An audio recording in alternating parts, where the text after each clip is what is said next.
What's cracking, Jack? You are in the jungle. Every single Major League Baseball team in action on Friday, September 12th. We're going to break down every single game and come up with the best bet for all of them right here, right now.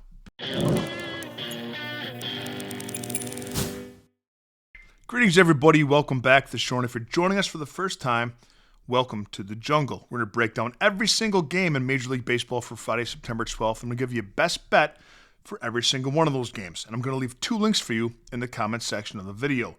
The first link is to my $5 favorite play of the day. And for just $5 and no further obligation, you get my best bet of the day text to your phone along with complete analysis as to why it's my favorite. And I have to take a second just to address this. So I've been doing the $5 favorite play of the day for a little bit now. I've done 18 $5 favorites and I've hit 12 of them. That's 67%.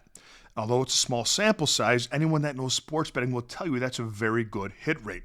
But still, I get some Mama Lukes that buy it for one day, and if it doesn't hit, like on Thursday, we had the Nationals on the money line against the Marlins. It didn't hit, they lost.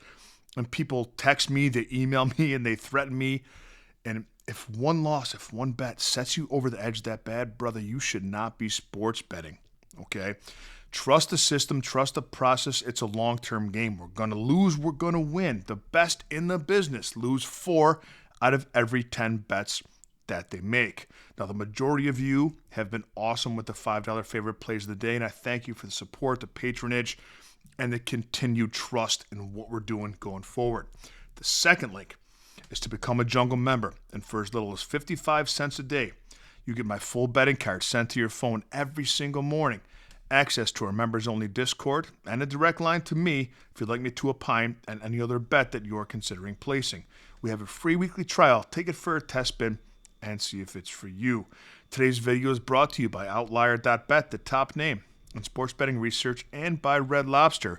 Join us Tuesdays at participating locations for Serial Killer Trivia Night.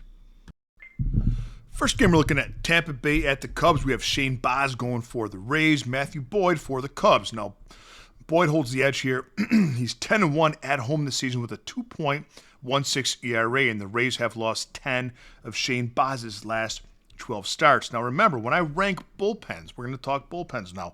When I rank bullpens, I rank them going into that day, and many factors are considered. That includes ERA over the last 7 days. That's a good indication of the health of each bullpen and effectiveness. The season effectiveness of the bullpen throughout the entire year and the current fatigue. And I have the Cubs 10th right now and the Rays at 18th. The Cubs are batting .215 over the last 7 games, and they're 3-4 in that time. Tampa Bay batting .231 over the last 7 games. They're 2-5. Cubs are sitting around minus 160 on the money line. And we don't lay that much juice, nor do we lay 1.5 runs with the home team. The play in this game is the Cubs on the alternate line of -1. Play number 2, Kansas City at Philadelphia. Michael Lorenzen going for the Royals. We have Walker Buehler going for the Phillies. Now, Lorenzen has had good strikeout stuff recently, but he's 5-10 on the year with a 4.63 ERA. Pardon me. And I don't like Walker Buehler much, none either. But, he's got an ERA of 5.45 and a whip of 1.56, both no bueno. But the Royals can't hit. They're batting .212 over their last 7 games, and they're bottom 5 in most major offensive metrics throughout the entire season. Their bullpen is in better current shape. However, I currently have them ranked 7th with an ERA of 2.38 over the last week, but a fatigue rate of 9.0. Lorenz is going to have to go at least 6 innings.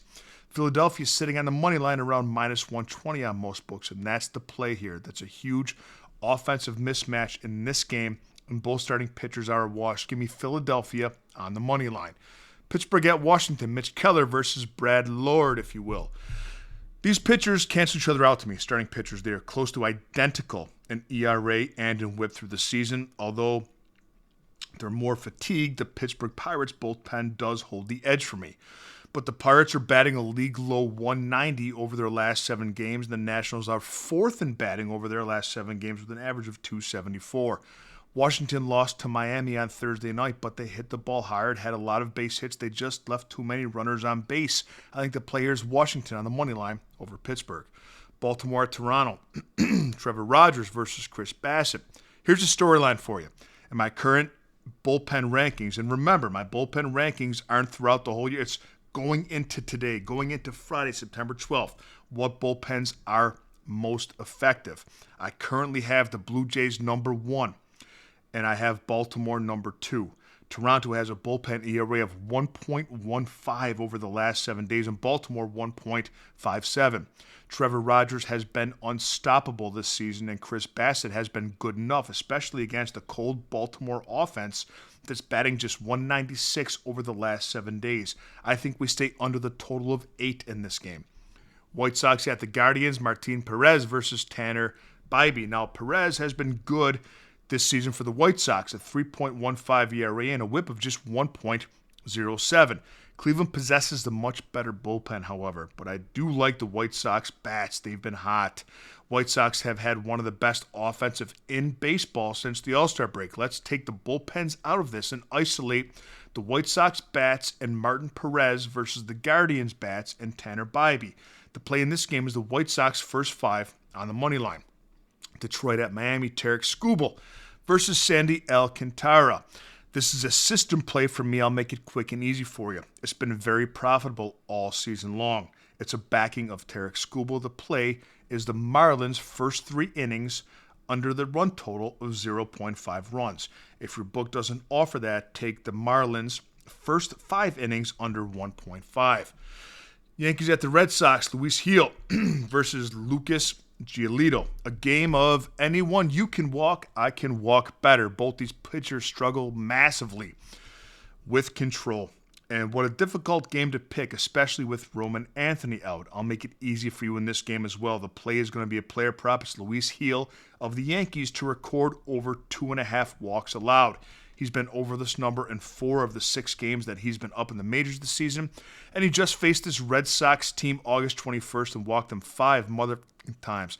Don't hesitate to take Gil to walk the Red Sox batters over 2.5 times. That's your play. Texas at the New York Mets, Jacob deGrom against his old mates. And Jonah Tong going for the Mets, the rookie Jonah Tong. Now, 2 starts for Tong, a good one and a bad one. And there's a lot of excitement in New York with Metropolitan fans around him and McLean. But I don't think that Tong is on the McLean level at the moment. I certainly don't think he's up for a duel against Jacob deGrom. Additionally, the Rangers' bullpen is in better shape at the moment. I currently have their bullpen ranked 13th, and I have the Mets ranked 27th. And you don't want to get in the way of the Rangers right now. Man, they're gunning for a wild card spot. They've won 4 straight games. They're 7-3 in their last 10. The Mets have lost 6 straight games. I don't trust them. And they're 3-7 in their last 10. The underdog is barking in the Big Apple, my friends. Take the Rangers on the money line. Houston at Atlanta. No official start yet for the Astros. And by the way, this jersey is a throwback Nolan Ryan, baby. My favorite pitcher growing up. So, no official start yet for the Astros. Thirsty Hursty. Hurst and Waldrop going for the Braves, and the Braves rookie has been stellar, a 1.33 ERA and a whip of just 1.06. But the Braves bullpen's in rough shape. They have an ERA of 6.27. Good Christ, over the last 7 days. And I currently have them ranked 26th going into Friday in my bullpen rankings. And the Braves just can't hit the ball, man. 205 average over the last 7 games. The return of Yordan Alvarez for the Astros has really boosted their lineup, and they're sitting on the money line at around minus 130 on most books and playing meaningful baseball, trying to hold on to the lead in the AL West as the Mariners and Rangers are at their heels. The play in this game is Houston on the money line. Arizona at Minnesota, Brandon Pfaadt going for the Diamondbacks, and it's Pablo Lopez for the Twins, his second start since coming back off the IL. Lopez certainly holds the edge in this game, and both bullpens are absolutely terrible, horrendous. I consider them a push, the bullpens at the moment. Both offenses are incredibly similar over the last 7 days, although Arizona does possess more power. But I think the biggest mismatch in this game is the starting pitching edge that Minnesota possesses. I'll take the Twins on the money line at home. St. Louis at Milwaukee, Andre Palante for the Cardinals, Quinn Priester, the son of a priest, man, for the Brewers. Both bullpens in good current shape. I have the Brewers 4th in bullpen rankings with an ERA of 2.84 over the last 7 days. The Cardinals I have 5th in ERA of 1.90 over the last 7 days, but a very high fatigue rate of 9.3. The Brewers' offense isn't in their best form, but let's be transparent, way more capable than the Cardinals' offense is, and the Brewers are playing a meaningful baseball. The money line is sitting around minus 170 on most books. That's too expensive, and man, we don't lay 1.5 runs with home teams. The reason is if they win, which we need them to, they'll bat only 8 times, not 9. They won't bat in the bottom of the 9th. That does 11% less at bats than a visiting team has, and a lot harder to cover a spread and win by 2. So the play in this game is the Brewers on the alternate line of -1.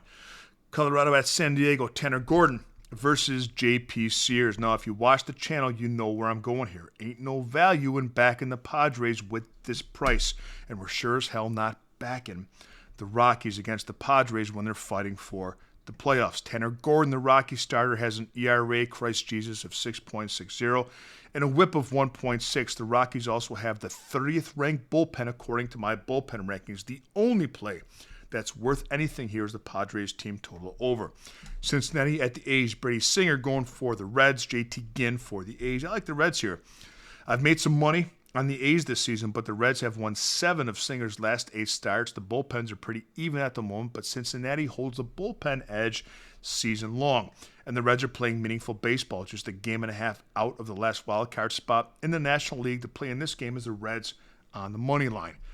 Angels at the Mariners, Yusei Kikuchi versus Luis Castillo.